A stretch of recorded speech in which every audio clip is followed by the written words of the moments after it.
Students, मैं Jyoti Sharma daily current affairs की class में आप सभी का स्वागत करती हूँ। तो अब चलो करंट अफेयर्स के क्वेश्चन स्टार्ट करते हैं। क्वेश्चन नंबर 1, अटल भूजल योजना से किसानों को जल संरक्षण के लिए राज्य सरकार की ओर से कितने प्रतिशत अनुदान दिया जाएगा? तो आंसर है 75%।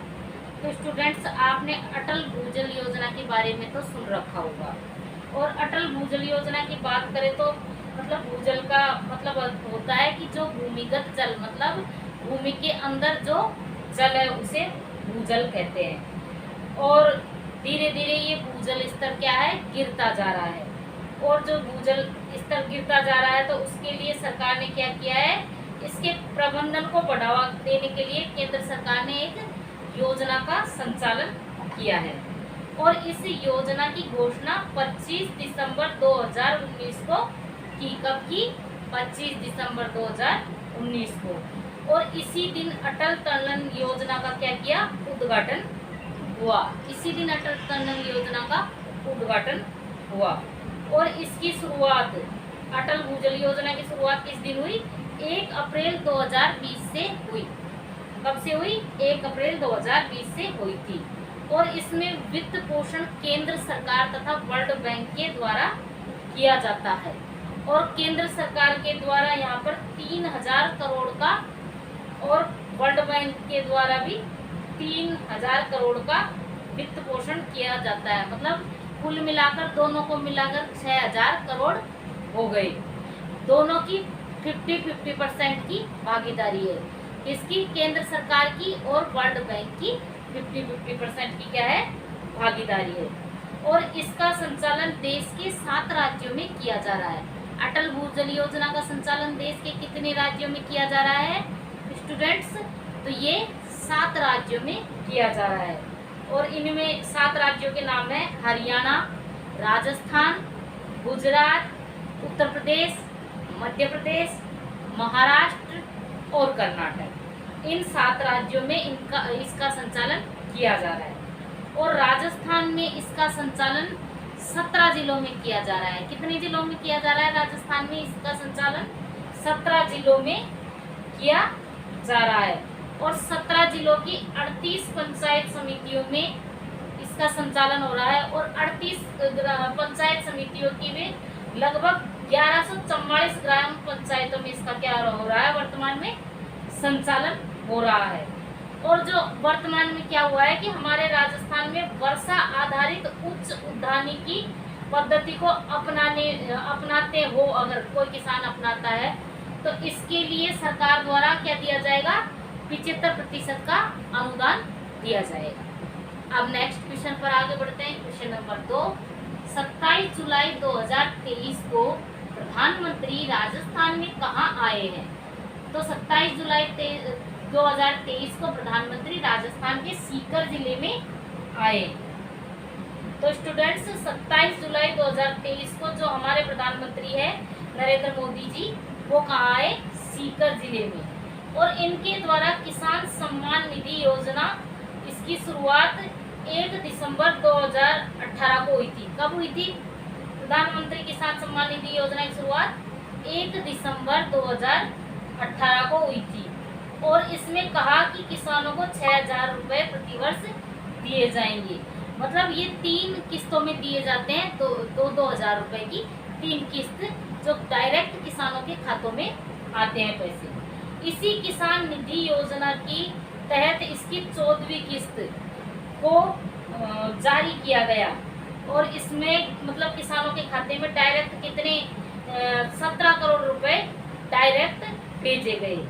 और एक क्या है कि राजस्थान के सीकर जिले में किसान समृद्धि केंद्र का भी उद्घाटन पीएम मोदी द्वारा किया गया। और इन्हीं के द्वारा पीएम प्रणाम योजना को भी लॉन्च किया गया। मोदी जी के द्वारा पीएम प्रणाम योजना को क्या किया गया, लॉन्च किया गया। और इस योजना में जो किसान है उनको ऑर्गेनिक खाद उत्पादन पर जोर दिया गया। मतलब ऑर्गेनिक खेती की तरफ बढ़ावा दिया गया। ऑर्गेनिक खाद से खेतों में नमी बनी रहती है। और जो ये बीमारियां है तरह तरह की, आपने सुना होगा हर दूसरे गांव में, मतलब हर गांव में हर दूसरा तीसरा व्यक्ति कैंसर का मरीज होने लग गया। पहले हम अपन ने सुना होगा कि बहुत कोई रेयर केस ही सुनने में आता था कि किसी के कैंसर हो गया, और अब हर सिटी क्या, अब तो हर गांव में पेशेंट मिलने लग गए। तो क्या है, ऑर्गेनिक खेती की तरफ लोगों को जागरूक करना, ऑर्गेनिक खाद को बढ़ावा देने के लिए इस योजना को लॉन्च किया गया है। इसके अलावा 5 मेडिकल कॉलेजों का भी उद्घाटन किया गया। और 5 मेडिकल कॉलेज कौन कौन सी थी? चित्तौड़, सिरोही, धौलपुर, गंगानगर और सीकर। सीकर के अलावा जो ये कॉलेज हैं, इनमें वर्चुअल उद्घाटन किया गया। अब नेक्स्ट, इसके अलावा इनके द्वारा पीएम मोदी जी के द्वारा शिलान्यास भी किया गया, और इन्होंने 7 मेडिकल कॉलेजों का क्या किया? शिलान्यास किया। और ये 7 जिले हैं: बारा, बूंदी, करौली, झुंझुनू, टोंक, सवाई माधोपुर, जैसलमेर। इसके अलावा एकलव्य मॉडल स्कूल भी आती है हमारे राजस्थान के अंतर्गत। जो आदिवासी बाहुल्य क्षेत्र है वहाँ पर एकलव्य स्कूल खोले गए हैं, और इस मॉडल स्कूल का भी इन्होंने क्या किया है? उद्घाटन किया है।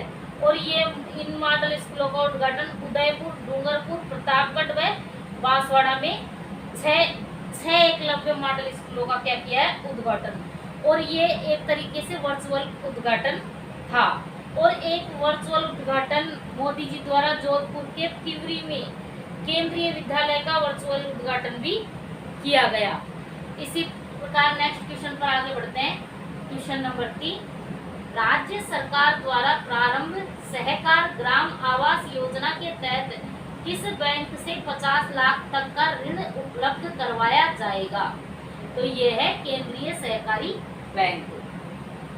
तो स्टूडेंट्स, आपने सहकारिता का मतलब तो पढ़ा होगा, 6th क्लास की बुक में भी है कि एक सबके लिए और सब एक के लिए, मतलब सहकारी समितियां जो होती है उसमें 15-20 सदस्य या 15-20 से कम नहीं होते, उससे अधिक कितने भी हो सकते हैं, वो सदस्य मिलकर एक वो बना लेते हैं सहकारी समिति।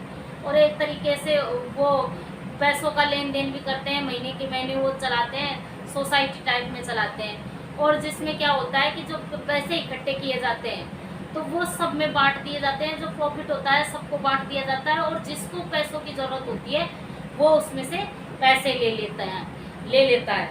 इस प्रकार सहकारिता का मतलब ये हुआ कि एक सबके लिए और सब एक के लिए।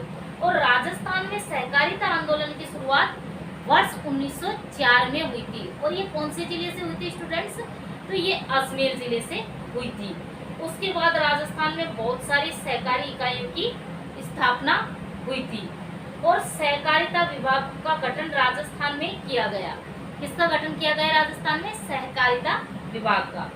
इसी सहकारिता विभाग द्वारा एक योजना की शुरुआत की गई, और इस योजना का नाम है सहकार ग्राम आवास योजना।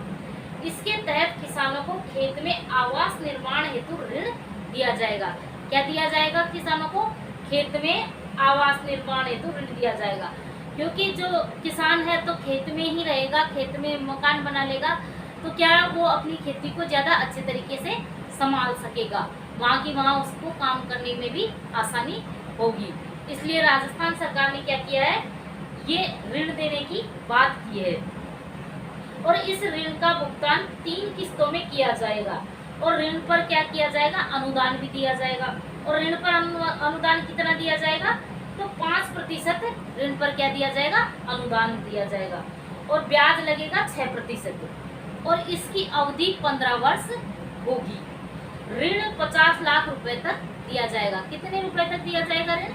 तो ऋण दिया जाएगा 50 लाख रुपए तक। और ऋण वितरण केंद्रीय सहकारी बैंक द्वारा किया जाएगा। इस ऋण का वितरण किसके द्वारा किया जाएगा? तो केंद्रीय सहकारी बैंक के द्वारा इस ऋण का वितरण किया जाएगा। अब केंद्रीय सहकारी बैंक, अब ये केंद्रीय सहकारी बैंक क्या है?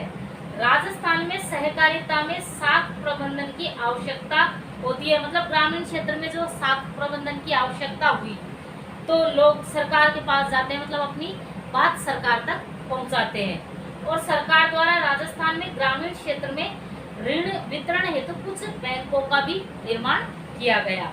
जैसे कृषि के क्षेत्र में ऋण देने के लिए कोई कुआं या ट्यूबवेल बनाता है तो उसके लिए ऋण तो इसके लिए सरकार ने क्या किया, कुछ बैंकों का निर्माण किया। और इन बैंकों को क्या कहा गया है, इन बैंकों को सहकारी बैंक कहा जाता है। राज्य में सहकारी बैंकों के द्वारा 2 प्रकार से ऋण दिया जाता है। कितने प्रकार से ऋण दिया जाता है, 2 प्रकार से ऋण दिया जाता है। एक तो शॉर्ट टाइम के लिए दिया जाता है, मतलब कम समय के लिए दिया जाता है, और दूसरा लॉन्ग टाइम के लिए दिया जाता है, मतलब लंबे टाइम के लिए दिया जाता है। अब जो ये शॉर्ट टाइम है, तो इस शॉर्ट टाइम में ऋण त्रिस्तरीय पद्धति पर दिया जाता है, मतलब इसमें 3 स्तर पाए जाते हैं ऋण देने के। इसमें सबसे पहले राज्य स्तर पर राजस्थान कोऑपरेटिव बैंक, जिसे कि हम अपेक्स बैंक भी कहते हैं, और दूसरे स्तर पर जिला स्तर पर होता है, और यहाँ पर केंद्रीय सहकारी बैंक होते हैं। और तीसरा जो स्तर है, जो प्राथमिक स्तर पर है, और इसमें ग्राम सहकारी बैंक कार्य करते हैं। कौन से बैंक कार्य करते हैं इसके अंतर्गत, तो ग्राम सहकारी बैंक कार्य करते हैं। और लॉन्ग टाइम में लॉन्ग टाइम में ये कितने स्तर पर कार्य करता है, तो लॉन्ग टाइम में ये 2 स्तर पर कार्य करता है। एक राज्य कृषि एवं ग्रामीण विकास सहकारी बैंक, और दूसरा है प्राथमिक स्तर पर प्राथमिक कृषि एवं ग्रामीण सहकारी बैंक। अब नेक्स्ट क्वेश्चन पर आगे बढ़ते हैं। क्वेश्चन नंबर 4, 27 जुलाई से भारत सरकार की ओर से 3 दिवसीय उज्ज्वल राजस्थान 2023 प्रदर्शनी का आयोजन कहाँ किया जा रहा है, तो उत्तर है उदयपुर में। इस प्रदर्शनी का आयोजन कहाँ किया जा रहा है, उदयपुर में। तो स्टूडेंट्स, अब उदयपुर जिले की बात आई है, तो उदयपुर के बारे में 2-4 बातें हम देख लेते हैं। जैसे उदयपुर में G20 शिखर सम्मेलन का भी आयोजन हुआ था, और उदयपुर जिले में ही गुलाब बाग है, और इस गुलाब बाग में प्रथम बर्ड पार्क भी बनाया जा रहा है। और इस जो गुलाब बाग है, इसमें पहली उदयपुर जिले की इस गुलाब बाग में पहली CNG से संचालित देश की टॉय ट्रेन का संचालन भी किया जा रहा है। और इसी उदयपुर की एक है शिवा चौहान, जो भारत की पहली महिला है जो सर्वाधिक ऊंचाई पर तैनात है। कहाँ पर तैनात है ये, सियाचिन ग्लेशियर पर। और इसी उदयपुर में 151 फीट ऊंची पंचमुखी बालाजी की प्रतिमा भी स्थापित की जा रही है। और वर्तमान में क्या हुआ है कि वर्तमान में उदयपुर में भारत सरकार द्वारा एक प्रदर्शनी का आयोजन किया जा रहा है। ये प्रदर्शनी 27 से 29 जुलाई तक 3 दिवसीय प्रदर्शनी होगी, और इसमें 30 केंद्रीय विभागों द्वारा यहाँ पर प्रदर्शन किया जाएगा। कितने विभागों द्वारा प्रदर्शन किया जाएगा, तो 30 केंद्रीय विभागों द्वारा यहाँ पर प्रदर्शन किया जाएगा। और इस प्रदर्शनी का नाम है उज्ज्वल राजस्थान 2023। नेक्स्ट क्वेश्चन पर आगे बढ़ते हैं। प्रश्न नंबर 5, मुख्यमंत्री ने जयपुर में स्थित कौन कौन से बांध को इको एडवेंचर टूरिज्म साइट के रूप में विकसित करने को मंजूरी प्रदान की है, तो उत्तर है नेवटा बांध और कानोता बांध। तो स्टूडेंट्स, जयपुर की बात आई है, तो जयपुर के बारे में 2-4 बातें देख लेते हैं। जयपुर 7 सफारी वाला विश्व का पहला शहर बना है, मतलब जहाँ 7 सफारी संचालित है। तो इसमें 3 तो लेपर्ड सफारी है, एक टाइगर सफारी है, एक लॉयन सफारी है, एक बर्ड सफारी है, और एक हाथी सफारी है। इस प्रकार टोटल कितनी 7 सफारी है। और इन सफारियों के बारे में हम पिछली क्लासों में पढ़ चुके हैं। तो अगर आपको और ज़्यादा जानना है तो आप पिछली क्लासों को ज़रूर देखें, और एक रजिस्टर ले लें और उसमें नोट्स बनाएं, और खुद के हाथों से अगर आप लिखोगे मेरे साथ साथ तो आपको ज़्यादा याद होगा। और आने वाली राजस्थान की सभी एग्ज़ामों में करंट अफेयर्स सभी एग्जामों में आता है, और आपके लिए ये बहुत ही लाभदायक सिद्ध होगा। और करंट अफेयर्स कोई ऐसी चीज़ नहीं है जिसको आप एक दिन पढ़ के क्रैक कर सको। इसके लिए समय चाहिए, और कम से कम हर एग्ज़ाम में साल भर तक का करंट अफेयर्स तो आता ही है, और इसके लिए आपको लगातार मेहनत करनी पड़ेगी, और लगातार इस क्लास से आपको जुड़ना पड़ेगा। अब क्या हुआ, इस बजट 2023-24 में एक घोषणा की गई थी राजस्थान सरकार द्वारा। इसमें इको एडवेंचर टूरिज्म साइट का विकास करने की बात की गई, और इसी के तहत इस जयपुर में एक बांध तो कानोता बांध है, और दूसरा बांध है नेवटा बांध। तो इन पे क्या किया जा रहा है, इन पे ये एडवेंचर टूरिज्म साइट के रूप में इनको क्या किया जा रहा है, विकसित किया जा रहा है।